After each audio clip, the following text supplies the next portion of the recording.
As of January 8th of this year, I have 100%ed every single Mario game at the age of 15. I might have missed a couple of bonus levels in Mario World and Land 2, but I'm confident enough that I did them, and at least I can confirm I've 100%ed every 3D Mario. This might be a world record for the youngest person to do this, but I couldn't find anything, so for now, I'd like to consider I am. So, with this video on my mind since the very beginning of my video essay style content, I took the time to make this video and started with Mario 1 on January 22nd. Which then Bowser's Fury was completed on July 22nd. Yeah, 6 months is really long if you couldn't tell. You know, some things happened in between that time, only a few. For my next Mario Marathon, I'm not recording it and waiting for it to upload on YouTube because I don't have the space on my computer.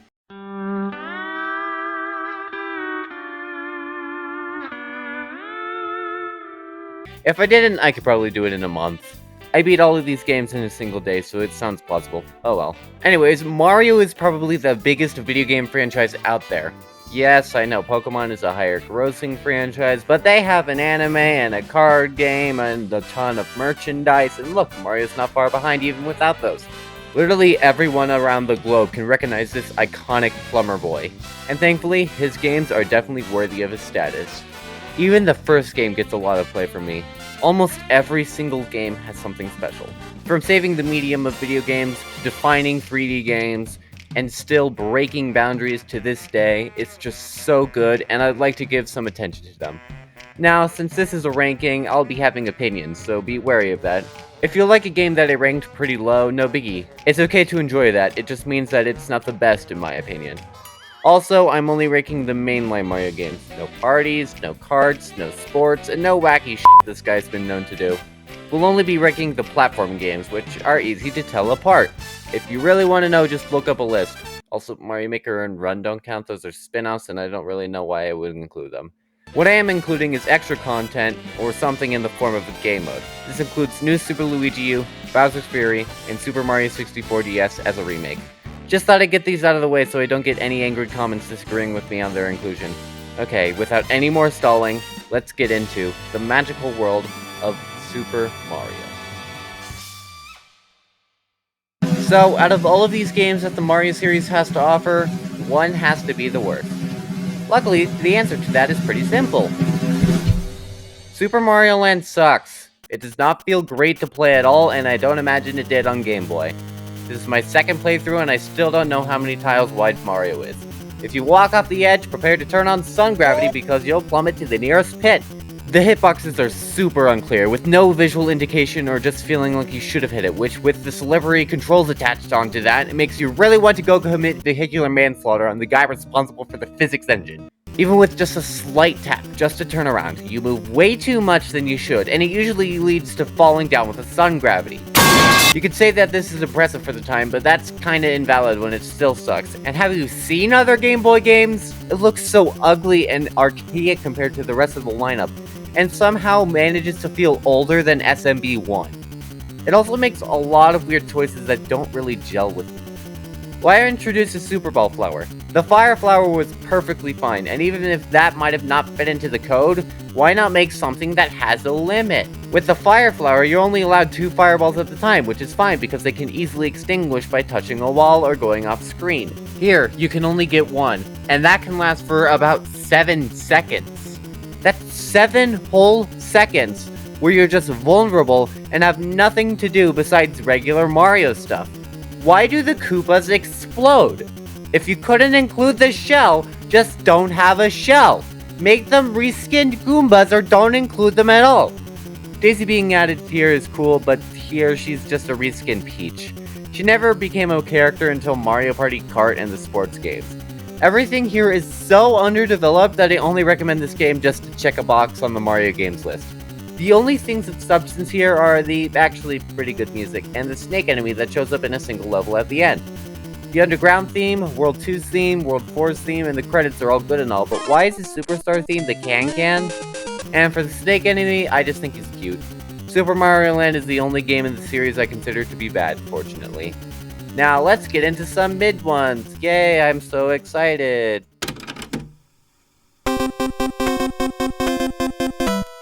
The game that was never meant to be a Mario game. I don't know if you know this, but Super Mario Bros. 2 is actually the Japanese game Doki Doki Panic reskinned with Mario characters. I know, real groundbreaking information, but that little piece of trivia is its downfall. This was never meant to be a Mario game, and you can tell that. You kill enemies in a completely different way than normal, throwing them instead of jumping on them. The only returning characters are the playable ones, and while this game did introduce some fan favorites into the series, they were never intended to be there. It's a bit dumb that Nintendo released this instead of Lost Levels because that game was too hard. The game is incredibly short, consisting of 20 levels, which is the second least only to land. Out of all Mario games, this has aged the worst. It can be very buggy and unpredictable a lot of the time, and the aforementioned differences in playstyle. However, that doesn't mean the game is all bad. It's not the worst for a reason. The playable character mechanic here is really good and can allow for a lot of replayability. Although you really only need to play as Luigi or Peach, it's still fun to experiment. While the game is very different from classic Mario, that's not to say it's not fun. Aiming shots feels so rewarding and has some strategy built into it. And last but not least, the music. It's an early NES game, the amount is going to be limited. However, the ones here are super nice.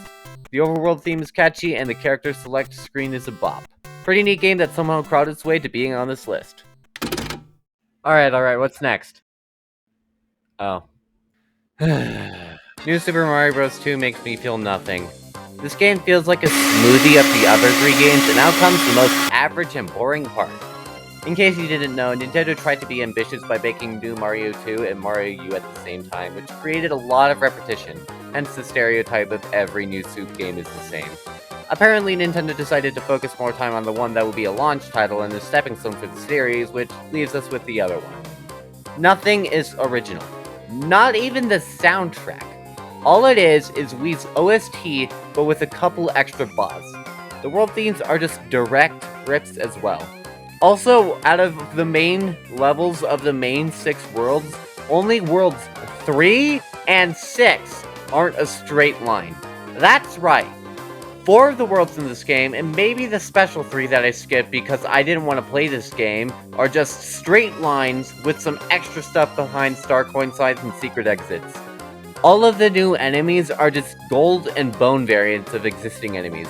Like, that's not an overused joke. The only other enemies are really big Boo or really small Urchin. The main power-up is the Super Leaf again to get those Mario 3 fans to buy the game. Something they did for the literal previous game. But at least 3D Land had the Boomerang Flower and a cool concept. What's New Mario 2's concept? Coins. And to help you get more coins, they added the Gold Flower, which is actually super cool. I do want this to return because it's overpowered in the best way. It still requires a bit of skill to use it. However, the coins pose a really glaring issue of the game. 100 coins equals a life. That's been a standard since the very first game. So how many lives do you think you'll get out of the game that force feeds you coins at every single level? You'll average about 400 to 500 coins per level, so lives basically don't matter at all. A game over is the rarest thing in the game, and it has an overpowered power-up that's only in a few levels. Death is not even an idea, and it doesn't help that the levels are easy as well. Speaking of the levels, they're boring. I can't remember any of them at all. None really stood out to me as good levels. I can't even remember most of the final level besides the Bowser fight and the Koopaling part. Oh, yeah, and Bowser's pitifully easy in this game, go figure. Weirdly enough, my favorite world was World 2, the desert one. Stereotypically the worst world because deserts are really bland. Here we have this one with the tikis, the pyramid one where you can use the superstar all the way through this really annoying castle stage. Yeah, despite being the best, it's still not that good. The only strong opinion I have on this game is spitefulness for muddling down Mario U. Here's to the most mid-game in the Mario series. I know I have a skewed opinion of this game. Yes, it's hard as balls, but yeah, this was definitely used a lot. I did a stream a while back when I actually streamed, where I played the game for the first time, aiming to not use the rewind feature. That is until 4.4, where I was beyond infuriated with that and succumbed to the rewind feature. With it, it's a fun time. The levels I can only describe as really good Mario Maker levels. They're fun, but they don't feel like they came from professionals. Maybe that's because of the Kaizo-like level design, or just the fact that they're not amazing. I'm leaning a bit towards the Kaizo lens, though. It is a shame how similar Lost Levels is to its predecessor, so I prefer playing the All-Stars version, and that's why you're seeing it. Also, the fact that you don't have to beat the game 8 times to access worlds A through D. It's good, but not as good as Mario 1 because that's a game that feels feasible to complete without waiting 40 years for a convenient rewind feature. After completing so many of these games, seeing the extent this series goes to, it's nice to look back at the very game that started it all. Everyone thanks Super Mario Bros. Just for existing. We've all heard the story. Video game crash in 1983, this changed all that, and now video games are some of the most popular creative outlets ever. The level design is great, with hidden things all throughout. Movement is clunky, but fun. Just the sensation of speeding through the level is great. Platforming can be a bit strange at times with the weird momentum physics, but it's still good. It hasn't really aged well though. Nowadays, score is completely pointless, but during the arcade era is relevant enough. The incentive was to get a high score, not beat the game. You know, the main incentive for video games today. This, and the fact that it lacks the innovations that came with later games, put it this low. Still, a great experience, and I can't thank it enough for what it did to the world. It's just rated this low because the series gets much better later on. I am struggling to remember anything this game had to offer. Despite its sequel being much higher on this list, 3D Land isn't quite there. I dunked it pretty hard in my Sunshine review, but I don't think it's that bad. I just used it to point out that I didn't consider Sunshine to be the worst 3D Mario. With that said, this is still the worst. The platforming feels super weird, and as one of the first 3DS games, it was all too eager to use the 3D to all its power. Unfortunately, that makes the game a bit more tedious if you want to play with 3D off or if you're a 2DS owner. Every level is super generic. Yeah, it's classic 2D Mario operating in 3D, but they don't do much with that idea. Everything's empty or straightforward. There's some standout levels like the pixel art one, the somewhat open desert tower, the big skewer one, the top-down one, the skippable one that trended on Twitter that one time, the clock one. Yeah, I had to skim footage to actually recall these. Each world feels very minimal, with one usually only having 5 levels. They all end with either a castle or airship, where you can fight the game's grand total of 3 bosses. This game did try and pull nostalgia from old fans by making the main power-up the Super Leaf, which feels contrived and boring. The only worthwhile power-up this game introduces is the Boomerang Flower, which does not get used a lot. Shame, it's a fun one. So yeah, this is pretty mid. If you want to experience this, just get 3D World. It's more accessible and a better game with the same concept in mind, so you're not missing out on anything. Now, how about we get into some good games? What a nice relief. Even though only 3 if you count 64DS games came out in between this and the last 2D game, Mario Land 2, it's been 14 years since the 2D Mario, hence the new part. The part that has gone and aged terribly once the games kept getting repeated. Here, when it started though, it was fitting, and knew it was. It was classic 2D Mario, but with some moves from 3D Mario, like the triple jump, wall jump, and the ground pound. It's nice to see Bowser Jr. here as your main target after his introduction in Sunshine. Shame that he's so easy. Along with him are a plethora of bosses. After seeing the Koopalings plague the rest of the series, remembering the original ones here is pretty cool. There's some really unique ideas, fun battles, and Petey Piranha? Amazing selection. Fighting them's okay, but the variety really adds to the game.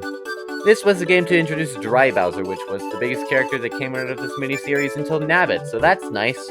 His design is super cool, and I wish he was in more games because the rest of the games that he's in are kinda mid. The power-up selection here is minimal, but nice. The Mega Mushroom makes you big.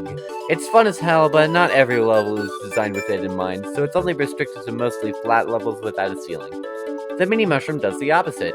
You're small and can therefore fit into small spaces, and you have a floatier jump, all at the cost of dying to a single touch and having to ground pound to actually deal damage.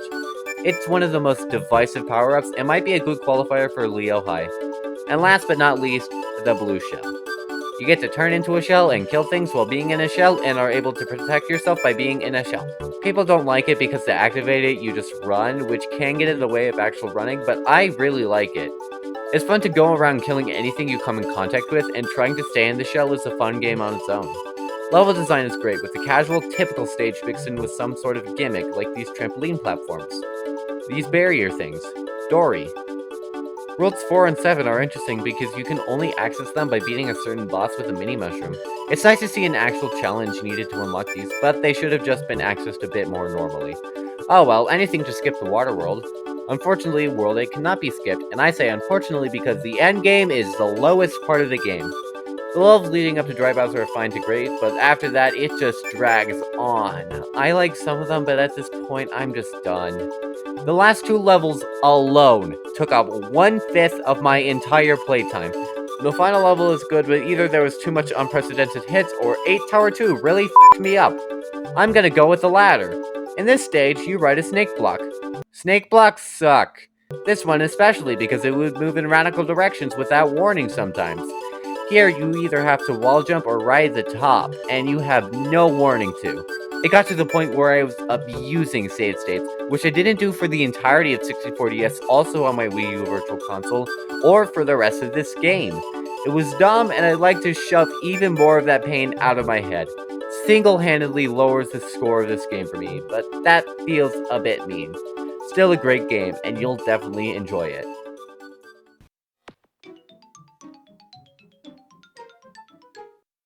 Even though my review of Mario Sunshine was pretty recent, I was still excited. And this time I didn't have to torture myself to playing the bad shines because I wanted to have fun. Without them, I feel like I got a more positive experience. Movement is beautiful, especially with the Flood Pack. Those nozzles really make this game as fun as it is. I can easily visualize a side flip into a wall jump, adding the hover nozzle to correct my movement. The rocket and turbo nozzles are also really cool, but aren't really used in cool techniques. The movement might be even more fluid than its forerunner, Mario 64. It helps that Sunshine's movement works better on small platforms and tight areas. The platforming here is very fun. Stages like Riko Harbor and Noki Bay do this excellently with tight platforming and interesting strategies to get up there. Even without FLUDD in the secret stages, it feels super rewarding and tight. Let's just hope you don't run into one of the game's many glitches while doing so. This game is definitely interesting, with the story of Mario being thrown in jail and the fully voice-acted cutscenes. I mean, so are 64's, but there were only 2, and it was only Peach speaking, so here with multiple characters, it feels very strange. This was the game to introduce Bowser Jr., who is a great character, but not as great as he becomes. Most of the time you think of him as Shadow Mario. The locations here are great. There's less than 64, but they're more fleshed out, like we didn't need both Cool Mountain and Snowman's Land. Here, they're all unique. My favorites are Riko Harbor and Serena Beach, but that's not to say the others are bad, except for Pianta Village. But hey, the bosses are cool! You have the introduction to Petey Piranha, Phantom Manta, the Wiggler, Gooper Blooper, Eely-Mouth, and King Boo! I know this is technically his first mainline Mario appearance, but this was a great addition. I really wish he appeared in more games. Overall, Sunshine is a great game. Such a shame for it that most of the 3D Marios are just better.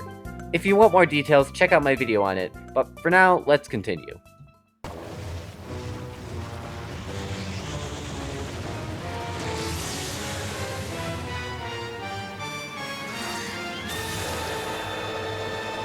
As of writing, Bowser's Fury is technically the most recent Mario game we have, and what a good one it is. Finally, open world Mario. It's executed greatly. Traveling to each island and completing whatever shine they have there is so nice. The collectathon aspect is so fun. It easily creates a distraction, which is what you want in an open world game. I really love the cat motif because I love cats.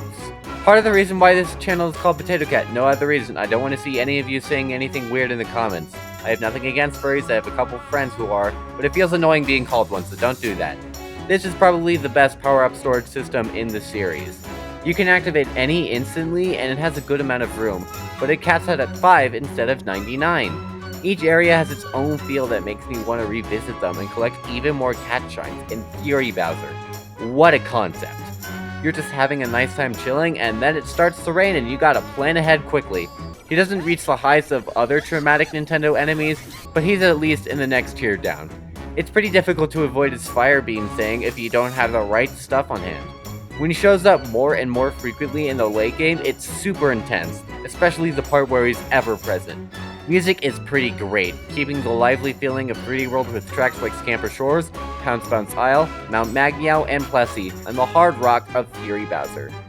Bowser Jr. was a really nice addition. Him helping you with your adventure is such a novelty, and he does so well to make his inclusion feel justified. I like how you can adjust the AI if you really suck at the game or you want to give yourself some more challenge. And still, you can aim him towards some things you don't want to get yourself, or just hitting him to paint on the wall for some extra stuff. The shines are all fun, the power-ups from 3D World are still great, plus he got really expanded to what felt like a novelty in the original to an essential part of gameplay here, and these cats are so cute. I love them.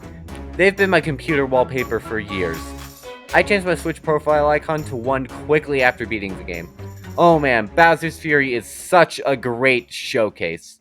But that's the problem. It's a showcase for what an open world Mario game could be like.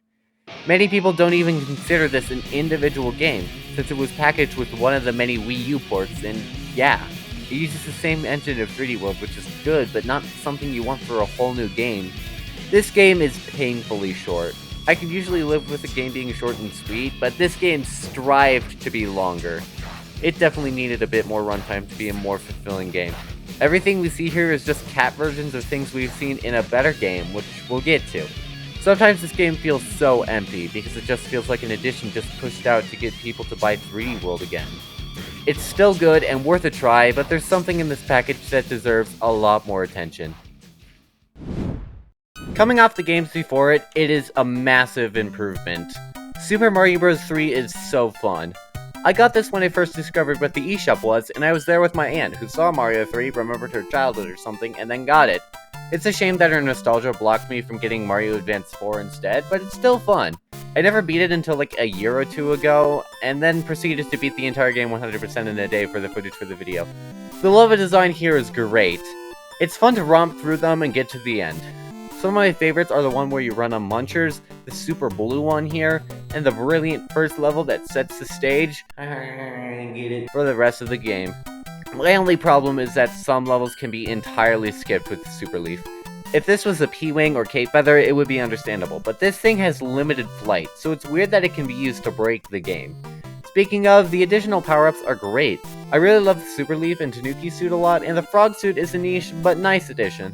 I haven't tried out the Hammer suit yet because I have no idea where you get that, but I desperately want to. A first for the series is the world map, and it's very well put. It can be a bit maze-like at times, but that can be fun and is always better than what is virtually a straight line. This is also where the best songs are, having most of the world tracks be bops. The overworld themes are good as well, and there's a reason the airship theme has stuck around for this long.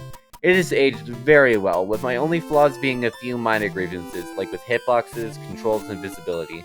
It actually has a pretty interesting plot for this early, with only having Peach kidnapped at the very end.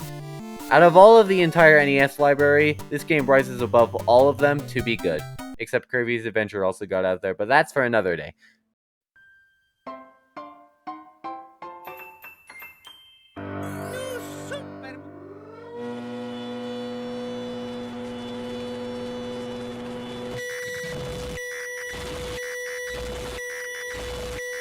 My favorite non-new New Soup. New Super Mario Bros. Wii was special to many people because it was on the Wii and it had multiplayer. That multiplayer is something special, just chaotic fun throughout.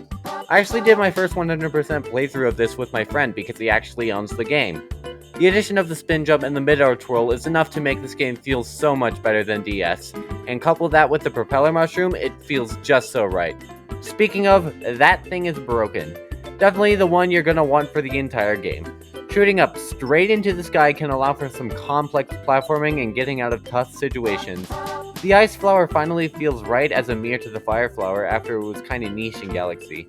Ice Balls are a cool mechanic. You can kill every non-boss enemy, but you have an extra step, one that possibly might aid you. Then you have the Penguin Suit. People wonder why these two are in the game, and that's because it would be weird if Ice Balls were exclusive to this thing that provides other abilities, namely sliding and better swimming. In short, this is if the Ice Flower and the Blue Shell from DS had a baby, and the Blue Shell's abilities were heavily improved. The slide has its own input, so no more accidentally activating it, and it can clear through tons of blocks instead of one by one. It doesn't kill enemies anymore or protect you, but I can live with that. The swimming is vastly different and superior, with you able to point and boost in certain directions. The Koopalings finally returned from Mario World, and it left a huge impact. Unfortunately, that impact turned sour in the long run, but it was nice to see them after so long. They get better on you, but here they're solid. Both Bowsers have really fun fights, and the variety with Bowser Jr. is really nice. The Toad Houses are at their best here, with power-up panels. Just a simple game of matching tiles, but making it interactive was a stroke of genius. I'm not that good at it, but it does provide a lot of fun. The stages here have nice gimmicks and are fun to clear. You have the Return of the Sewer level, these cool screw mushrooms, the one with the giant gusts, the one that changes after hitting a switch, the one on the raft, these manta ray things, Nothing much but pure platforming bliss. So yeah, solid game with nothing else much to say.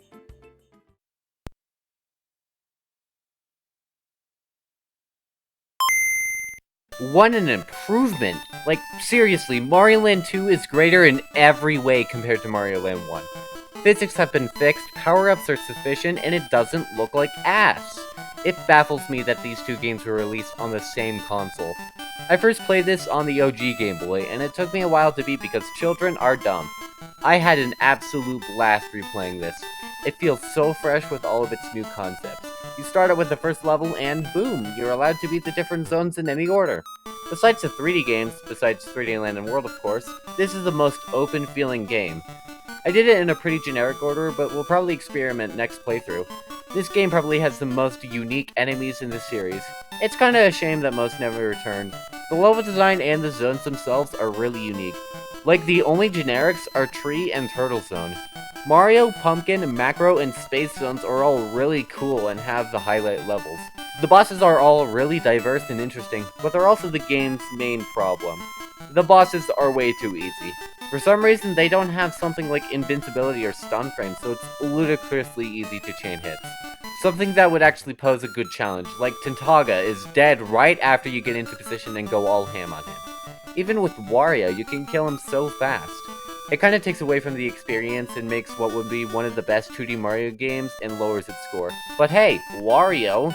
This was the game to introduce him, and it was done very well. He does get more glorious once he was allowed to blossom, but here's where that all started. You get to see him as an equal in his boss fight, where he uses the power-ups of the game against you, and those power-ups. After the fumble that was the Super Ball Flower, the Fire Flower is back in its full glory. In addition is the Carrot, which grants you the ability to glide. You can even abuse it if you mash hard enough. It is weird that you can't spin jump, though. This game is criminally underrated and deserves to be played by any Mario fan. It's creative, great to control, and just fun. However, the Mario series continues to push even further into greatness.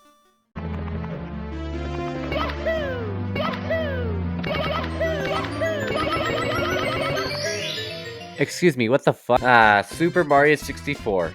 I can't thank it enough for its contributions to the gaming community. This game was perfectly executed for the time, but does it still hold up? Absolutely. There's a reason people are still playing it to this day. The movement feels so fluid and it's fun to do all of these tricks. Everyone remembers playing this game and fighting King Bob-omb to get that first star. It's not the only good star in Bob-omb Battlefield either. In fact, that might be the best level in the game. It's so open and fun just to run around. Whomp's Fortress is iconic and has those same benefits, and so does Cool Cool Mountain. Jolly Roger Bay is a water level, so... It all ends with Bowser in the Dark World and it feels so good. It's the perfect start. Then it kinda starts to unwind. Bit by bit, the levels start to get worse, and as you're progressing through the game, you start scraping the bottom of the barrel for stars. You're doing ones that you wouldn't even think to do otherwise. That's 64's main flaw. With the later levels, they start to become more condensed and tight. Therefore, your clean and vast array of movements is reduced to just some simple jumps. For example, Rainbow Ride, often regarded as the worst stage in the game. Why? Well, for most of it, you just wait on some carpets while doing the occasional pitiful jump. There's no substance at all. Now take Tick-Tock Clock. It feels like you can do some pizzazz here, but a single slip-up can send you back to the beginning or just straight up kill you. You're better off ground pounding as much as possible to stop your momentum. You have these immense tricks at your disposal, yet you can't use them that often late game. It's still a possibility, but it's much more limiting than the beginning of the game, where you can run around doing who knows what. Also, the camera is bad most of the time. It never points where you want it to, and it has some weird restrictions. And with that, we're done with negatives. This being the first game to feature 360-degree movement, and Pilot Wing 64, I guess, it was revolutionary. Like, it was so revolutionary that PlayStation quickly went to creating the DualShock, and managed to upstage Nintendo with the Dual Sticks, and also a comfortable controller. It allows for a lot more fluid movement, and that's when this game is at its best. Shifting the series into 3D was done brilliantly. Of course, it's nothing like its predecessors, but it didn't need to be. This format might actually be favored. This collectathon aspect remained the focus for every 3D game that didn't have 3D in the title, but those games were just meant to adapt the 2D formula into 3D. The ability of being able to do some stars out of order was really cool and added to that feeling of freedom on what you could do. 3D dealing with power-ups was and still is weird. They're inconsistent on what they are and how they function, but that's not to say they're bad. The wing cap is the best. While being kinda weird to control, it's a joy to use once you get the hang of it. Finally, there's a purpose to randomly triple jumping. The metal cap is really cool with its different music, strength, and having cool underwater functions. The vanish cap exists. It just feels like a tool to complete some puzzles. I actually did like a mock speedrun where I went and practiced the route, and it's fun. That movement I kept talking about was great, and it has tons of skips. Cannonless, Owlless, Mips Clip, and the enormous elephant in the room that might be the most famous glitch of all time. Lastly, I want to talk about appearance and what this game could do with the expanded hardware. The voice acting for Peach feels kinda strange, but my boy Charles took no stops into voicing the iconic and very first Mario. I can clearly hear his Yahoo! And Yippee! In my head. Also, look at Mario. He's either pixelated or clearly the Mario you see on the box cover. Here though, he's polygon perfection. The most memey Mario to date.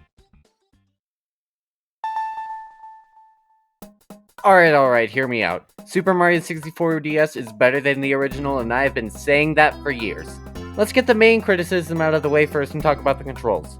This game was not meant for a D-pad, and is really only on the DS and not the GameCube because Nintendo really wanted to show off how this baby could render 3D models. You could move your character around 360 degrees with the touchscreen, but you could also duct tape yourself under a semi-truck, but you don't see me doing that. It really limits what could have been a phenomenal remake because that's my only problem. This game has all of the magic the original 64 game had, plus some more. The central, already great gameplay motive was kept, and even expanded with the addition of 30 new stars. I like how you don't start the game as Mario, but instead are stuck as Yoshi at the beginning. It's fresh and gives the feeling of your world expanding a whole lot, and let's get more into those characters. Of course, you have Mario, who is the exact same as he was in 64. To make him not just an all-rounder, he's the only character that can wall jump, which is nice and something 3D World should have taken notes from. Yoshi is super interesting. He's fully by himself, which wasn't done before in the mainline Mario, and he has access to his signature tongue, which can be used to make eggs and then throw them. Unfortunately, this comes at the cost of him not being able to do anything surrounding punching. Also, the flutter jump is here, naturally. Wario's inclusion is really special and has only been replicated with Rosalina in 3D World. It's a shame he's the worst character. He can punch things farther and break these black brick blocks, which is not worth it for the cost of speed and jump height. Still, it feels good to play as him just for his sheer inclusion. And then we have Luigi, easily the most broken character in the game. He can slow his fall down to become Jesus for a few seconds and do the backflip. This backflip, its gained height along with the spin function can easily break the game. You need to activate the cannon to even attempt to get the star. The R button says otherwise. It's kinda sad that there's a clear winner and character usage to stick with, but I'm glad it's Luigi. Some bullshit parts of the original 64 have been improved drastically. For example, tick-tock clock. In 64, if you made one simple mistake, that can easily kill you. Here, just adding some extra ground to protect it is enough to make this my favorite level in the game, and the only level I got all of the main stars in my most recent playthrough. A main criticism I had with 64 is how it worked in a downward spiral. Here though, it's quite the opposite. I often find myself clearing stars for fun and not because they were required. I probably entered Bowser in the Fire Sea with 3 extra stars than the star door required. I was scraping the bottom of the barrel in 64, but here I was still swimming in there, wanting to get more, but knowing I had to give it to Bowser because I had to cram all of these Mario games before TOTK released. That did not happen. The way you unlock characters with the new levels and bosses is great, and King Boo is the best because he's King Boo and the mirror gimmick is really cool. Getting these characters gives that sensation that your world has opened up a bit because now you can get new stars. It was perfect and I desperately want this remake to get a remake, or just a remaster, because that can easily fix the controls. Especially coming off of Mario Land since I played these games chronologically, Super Mario World has never felt better. I loved running through these great levels back and forth. Yoshi, while he gets better gameplay-wise in Mario Wii and U, is still great, and his interactions with shells really make him here. I especially love the blue one, and with the blue Yoshi, every level can be easily flown over, and that's just so fun. Same goes for the Feather Cape. I mainly thought I would use it to cheese levels, but I used it more to do some really cool skips, like flying over some spikes instead of waiting for the snake block. It helped that the Rewind NSO feature was there, which, speaking of, I feel like I depended on it less. Well, yes, this game did have its fair share of weird hitboxes and me just getting used to doing it every time I got hurt. It didn't really happen as much. I could definitely see myself play this without any save states whatsoever, which I'll probably try next playthrough. The only negative thing there is that it takes a while to get back to 2-1 to fully replenish my status if needed, which going off of that, the interconnected world map. It's amazing. Obviously, I prefer Mario U's map. I mean, I could probably make a shrine to it, like one of those weird rooms filled with pictures of anime girls with every picture is Mario U, but that's not to knock it down. My only criticism is that it's slow. Everything is placed in a very conventional way. Like with the Forest Evolution, it may be confusing and annoying, but it's executed greatly. The music here is very good, as most Mario games are. The different Koopa Link fights give a good refresh and make them the best until Mario U. That's not my obsessive nature. The different weapons they have add to a lot to differentiate them from one another, but we'll get to that later. This game has the second best set of enemies in it. Nothing can really beat actually playing as them, but here we have a few deep cuts and fan favorites. Goombas make their debut, but they didn't hit their stride until 3D World. The different Koopa colors, as I said, are really cool. And that's just the main two. Charging Chuck, Sumo Bros, Hot Heads, Ninjas, Amazing Flying Hammer Bros, Rex, Monty Moles, Mecha Koopas, Reznor, and it goes on and on and on. I previously questioned why so many people would consider this their favorite game in the series, but now I completely understand. Super Mario World is an amazing time with little to no flaws, and a timeless classic that still holds its status as one of the best to this day.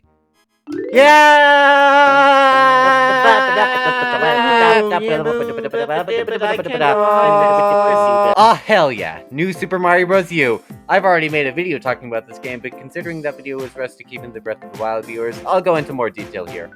Yes, I know most of my love for this game comes from nostalgia, but that won't stop me. I was super excited to get into this game. I was playing Galaxy 2, which in case you haven't noticed, we haven't gone to yet, wanting to play this because it's just fun. For pretty much every level, I went, oh yeah, this level is great. It got to the point where I just decided to do every split path level. There were only a few where I didn't want to do the other, but there they weren't that bad, or I could just use Nabbit through them. And speaking of him, he's great. I don't really talk about him before because I didn't really care for him, but he's one of the most unique and interesting Mario characters out there. I like how he's not really allegiant to either side. The only other contenders to that are Wario and Waluigi, one of them not even in mainline Mario, but currently it's just basically good guys with a little bit of tomfoolery under their sleeves. The fact that he's playable is really interesting and a good way to learn the game, and he's just one of your options for playable characters. While not the best, NSMBU has a great roster. Of course, you have standard Mario and Luigi, Yellow and Blue Toad from Wii and the original U, now combined into one slot, and Toadette. Omitting the device that led to interesting events, her addition is great. It finally gave us some sort of variety of characters in the series, and made her a staple even though her first mainline appearance was only 2 years prior. The Super Acorn is one of my favorite power-ups in the series. Stringing your nasty movements with a little bit of gliding for some extra movement, along with a higher spin jump, wall clinging, and mid-air boost, it's just fun to perfection. While Mario Wii has the best Mushroom House minigame, U has the best 1-Up Mushroom House minigame, trying to weave through the Bowser coins to attain the 1-Up coins. The game has what I believe to be the best side mode in a Mario game. Maybe Mario vs. Luigi's better, I wouldn't know. I only know the game on Wii U. Anyways, the best one I've experienced is Challenge Mode. Boost Rush is pretty neat, but this one takes the cake. Taking your skills to the limits, Challenge Mode tests your speed, patience, and adrenaline. You'll be zooming through countless levels, collecting or avoiding tons of coins, racking up lives, or just doing whatever the developers thought of. This could easily take up half of your playtime in this game. I still haven't completed all of these. They're hard as balls sometimes. There's greater stuff I haven't even got to, and I won't delve into it as much because they got their own segment in the NSMBU video, or they're pretty simple. The bosses are actually original for once, and managed to be a smidgen higher than DS's. The world map is unparalleled, the backgrounds are beautiful, the story has a nice twist to it that is actually engageable for once. Oh my god, it's new Super Mario Bros. U. If I had any complaints, the enemy placement is kinda weird. It felt like they needed a quota on which ones to put in. Like, yep, we got Typhoo in what I think is just one level. For example, this Flame Chump you're seeing is the only one in the entire base game. And it's in an entirely missable segment of the third to last level that's only there for a star coin. Oh well, nothing really matters when you have nostalgia to protect you. No one else would rank it this high, but I'm an exception. I have spent way too much time with this game. Those stages I listed earlier, most of them were from memory. I have this new Super Mario Bros. U poster. If that's not enough for you, I also have a new Super Mario Bros. U pillowcase. I f***ing sleep on this game. Did you know there are official trading cards for this game? I used to own them, but I don't have them anymore. I wish I still did. This game is just so phenomenal in my eyes. If only it didn't have another game to share attention with. If we just got rid of that, who knows the possibilities this game could have? A completely original soundtrack? Greater level design? More power-ups? Everyone can see the greatness I see, but unfortunately this pile of mediocrity had to be there. I love this game to death, and the only reason it's not number 1 is because it was responsible for Bowsette, and that's a sin against humanity. This took a lot to finally say. New Super Mario Bros. U isn't my favorite 2D Mario game. The actual best is New Super Luigi U. I know, completely different. This game, as weirdly enough, the only DLC the Mario series has, is very similar to its original counterpart. The world map is the same, all the bosses are the same, the music's the same, as the characters are the same, the mushroom houses are the same, the power-ups are the same. Yeah, I covered them last segment, there's no need to get into them again. The only differences are the controls and the level design, which, yeah, I think they're better here. Higher jumps allow for more tricks to be done, and it's nice to do a gentle float down. The added slipperiness is a nice handicap as well. And for the other half, the level design feels much more inspired. A big criticism is how it carries over a bunch of level concepts that were done in Wii. Wii had a raft level, now U has one. Wii starts with a tower with swinging platforms and a castle with giant gears. Well, what if U switches that around? Wii has a school coaster? Well, then U has a school coaster. I didn't get footage of either. Just visualize it or something. I don't know what to tell you. Anyways, Luigi U doesn't have that problem. The only inspiration is with the levels that were previously in that spot, which I don't mind. They have the same gimmick, but they feel nothing alike. The 100-second limit is also really cool. It keeps levels from going on for too long, and it gives the game a bit of personality. They even managed to fit power-ups into every level, cough cough DS. The only problem with that is when playing as Toadette, the Super Crown shows up way too often, and I like to keep my dignity. As an added bonus, each level contains a hidden Luigi, which is such a nice touch. It does absolutely nothing, but when you spot one, it feels rewarding. My favorite is definitely the one with King Boo and Vanishing Ghost House. All of that great stuff combined with the things I liked in Mario U make for my favorite 2D platformer in the Mario series. I know Mario isn't really in this one, but it's just an extension of what he is in, so it counts. Luigi deserved this for his year, and I'm glad this game features him. Man, Super Mario 3D World is great. After 3D Land was kinda lame, here we have a successor with better level design, more creative freedom, better graphics, and so much more. The Super Bell is an amazing power-up and one of the best. Its melee is unrivaled and its movement is amazing. The Double Cherry is such a fun concept that it's used greatly and is tricky yet fun to control. Along with the returning Fire Flower, Super Leaf, and Boomerang Flower, this might just have the best set of power-ups in the series. Each level has its own spark that makes playing this game so much fun. Each one can have their own segment in this video and might be the subject of its future ranking. Don't expect that soon. A great thing that makes these levels are the fantastic tracks accompanying them as you traverse through them. The jazzy feel that this game has is so unique and gives a lot of the tracks their own distinct feel from the rest of the series' soundtrack. They're such a vibe. Could go way further when covering them. The character roster here is the absolute best, although Wonder might have a chance of passing that. You have Mario, I know, shocker, and his good old brother Luigi, along with his jumping ability, since another thing that makes his character roster great is that no character plays the same.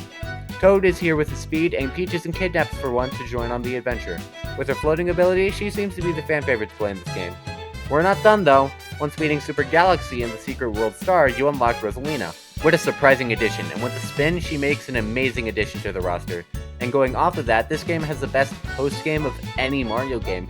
World Star is great, yes, but you go beyond that with World Mushroom and Flower and eventually Crown. Oh my god, it's so good, and I wish I could get into it more, but I don't have any footage for them, so you're only getting a name drop. After so many Koopaling fights with 3D Land not faring much better, only with Galaxy 2 in the middle with great ones, 3D World comes back with great bosses. You still have the bosses from 3D Land, neat, but you have more. Hisstocrat is the best by far. Using these plates to climb up just enough to hit him is really fun, joined by some funky music. Prince Bully is pretty fun to hit around because he looks funny as a can. And let's not forget the big bad himself. Him in the car is pretty fun with you hitting back the bombs being just so satisfying. And surviving Meowser is a difficult but amazing take on the final boss, which makes it so climactic. 3D World is such a fun time, and the multiplayer, how do I cover that? I didn't record it, but 4 players works when operating in 3D. You feel free to do your own thing while the others do another thing. Better yet, this supports online play, so even if you can't reach your friends in person, both of you can hop on for a great time with decent connection. Overall, 3D World is just amazing. It's so fun to run through every level and make it to the very end. Doing everything this game has to offer never feels like a chore, even beating every stage 5 times. Everything is so refined to make this one of the best experiences in the Mario series, but there's 3 more that are even greater.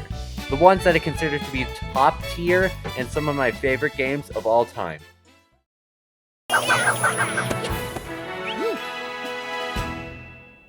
What do I have to say about Super Mario Odyssey that hasn't been said before? People love this game, and for a good reason. Only 6 years old and people have declared this as their favorite game in the series. How good is this game to be able to bypass nostalgia?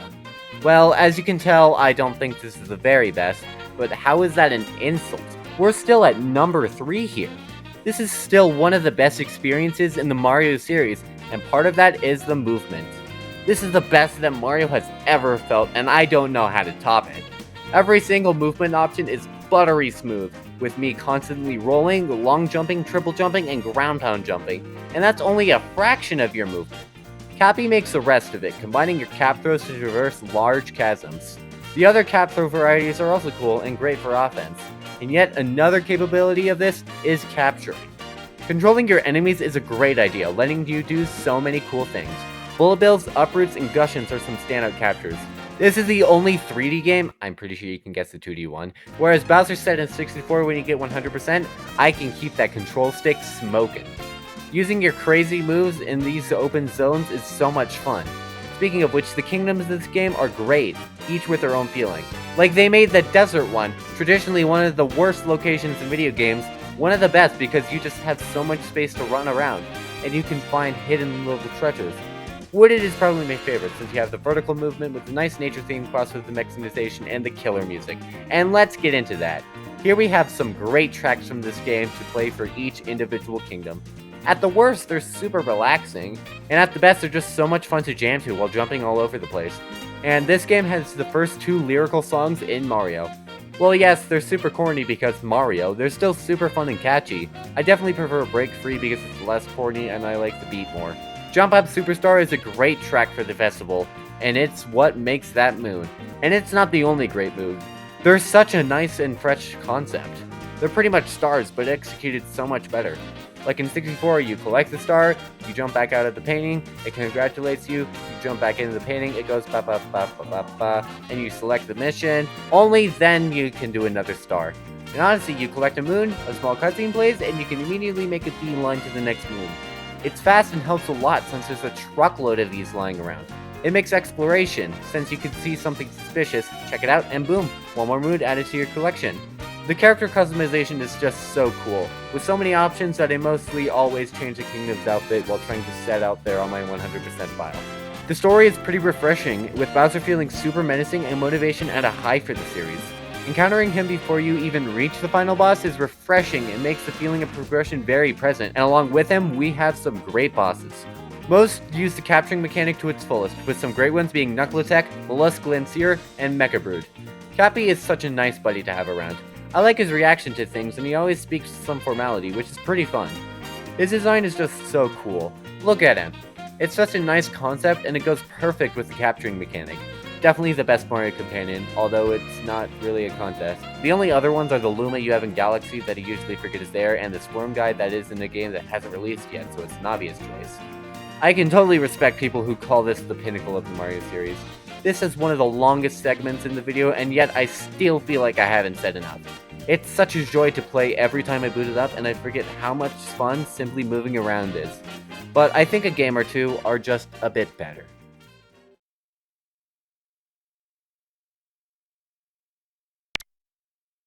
Super Mario Galaxy 2 was the last game I needed to officially beat every Mario game. It took a while and $150 to actually get it, but that's a story for another day. What matters is that this game was an amazing cap-off to the Mario series for me. Sorry to spoil the list, but you've probably figured out by now that Galaxy is number 1 by process of elimination, or just this game reminding you of the first. This game has the same charm as its predecessor has.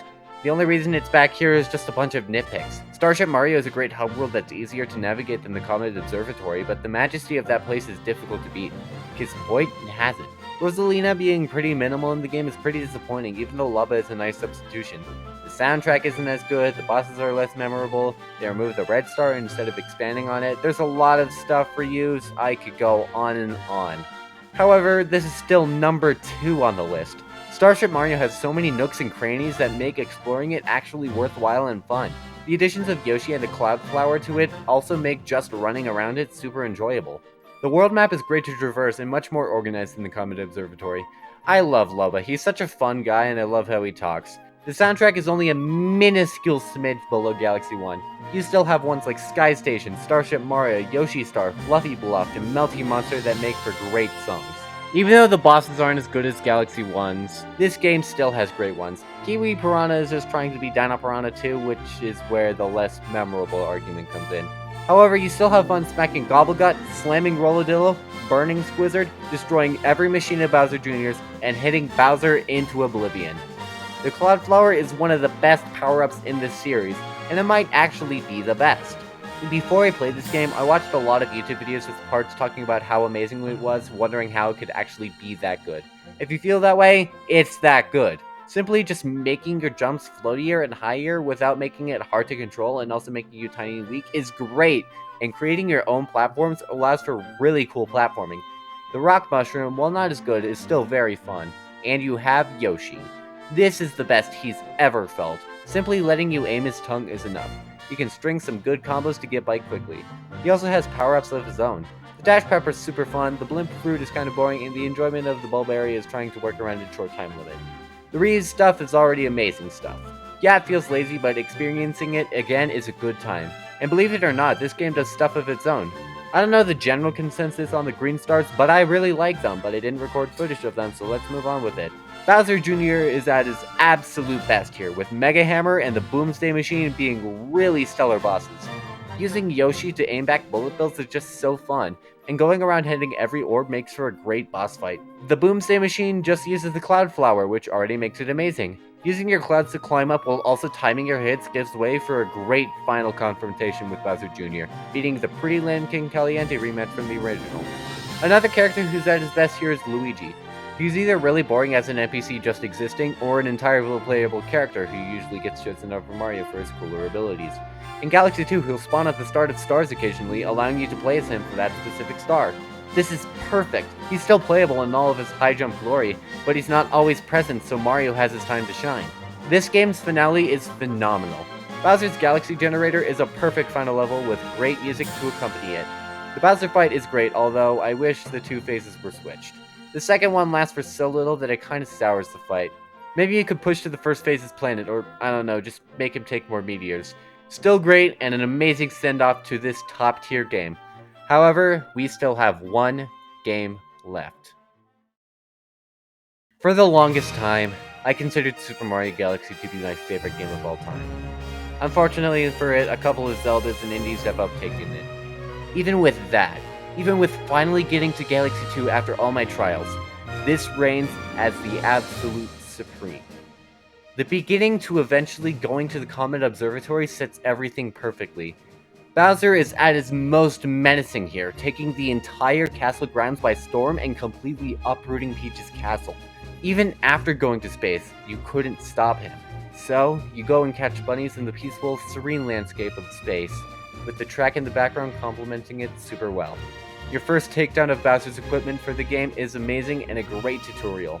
The Comet Observatory is an amazing hub world and the best in the series.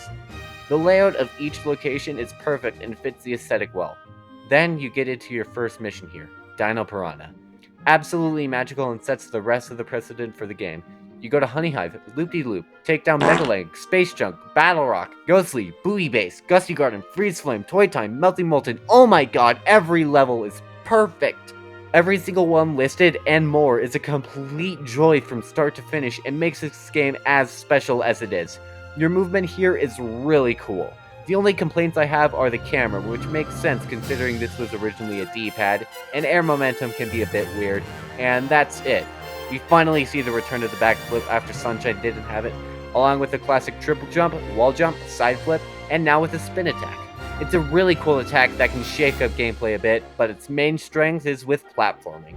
You can do so much with this to scale up walls, and it's so rewarding to do. The power-ups here are great. Flying with the bee mushroom, hovering with the boo mushroom, skating with the ice flower, which was so weird and kind of useless that it immediately got a complete redesign in Wii, using the classic fire flower, ignoring the spring mushroom, and the super underutilized red star, which is a statement that has been parroted since this game came out. And we also have the excellent bosses, like Dino Piranha with the simple yet rewarding combat, King Caliente and his tennis match, climbing up Megaleg, whacking Bouldergeist, destroying Mecha Bowser, Major Burrows, Camilla, Bowser Jr., Bowser himself. All of these are just so fun. Sorry, I keep doing this list thing, but we simply do not have the time to get into all of these. If I did, we could be here all day, and we're not done. Oh, the music. The music! It's my favorite video game score of all time. It's likely that it'll never be topped. It dominates my Mario music playlist, and it's clear to see why. The galaxies I already mentioned have exquisite music, along with the Star Festival, the Beach Bowl, the Mario 3 remix, the Purple Coins, Luma, and both Bowser levels, which I want to talk about that ending. The Comet Observatory finally traveling after all this time is rewarding, and so is seeing it demolish the surrounding airships. I get chills when Rosalina says, "Go, Mario," as my final goal awaits. This level is a masterpiece, taking your previous experiences and turning them into a sandwich of disorganized ideas. Your final battle is super climactic, aided with the score, having you fight Bowser in multiple arenas, all with a different way of fighting him. It's the closest the series has felt to a completely matched one-on-one. Hitting him back and forth while he spins is triumphant and an amazing final boss. It's so satisfying and a great cap-off to the gameplay part, but then you get to the black hole. It's just so powerful to see the universe fall apart, feeling like this is the end, and yet turn out to be beautiful with its rebirth, as Mario's welcoming echoes through the end of the game, and Rosalina. I f***ing love Rosalina. Her origins and involvement in the story is always so mysterious, and it's amazing to see more of her. She's a great guide through this unknown area, and seeing her is always a pleasure, like your second visit to Gateway, and finally, the storybook. This is why Rosalina is considered to be at the top of Mario characters. You wonder about her origins and if she's okay. Her life is so rough and you can't help but feel for her. Thinking about how much she cares for her cause and theorizing on what led to this moment never gets old. This one book is enough for me to want a game following these events, because that would be so cool, and cooler if they keep the art style. I want it desperately, and now. I should probably wait on the eventual Waluigi game though. Overall, this game is phenomenal. All of these amazing aspects all come together to create what I believe to be my favorite Mario game of all time. Well, that's all of them. This is by far the hardest video I've had the pleasure of making. What can I say? I love these games. Not every single one is my cup of tea, but who cares? This series has hit highs like no other. It's one of the most influential video game series there is, and it's clear to see how it's still producing hit after hit across all these years. Mario holds a special place in my heart, because, as I said, I might be the youngest person to 100% every Mario game. That means like half of the games I've played are Mario, so there's a bit of bias on what I'll play, but is that really a bad thing? Yes, I definitely want variety in the games I play, but at least I know I can come back to the series, pick up a simple game, and have the time of my life. Thank you all so much for watching to the end, and if you did, consider liking the video, and if you want to see more of my content, subscribe. Both are extremely helpful and are really appreciated, so I'd love it if you did. Anyways, we're at the end, so goodbye and go on and have an amazing day. Thank you so much for watching my video.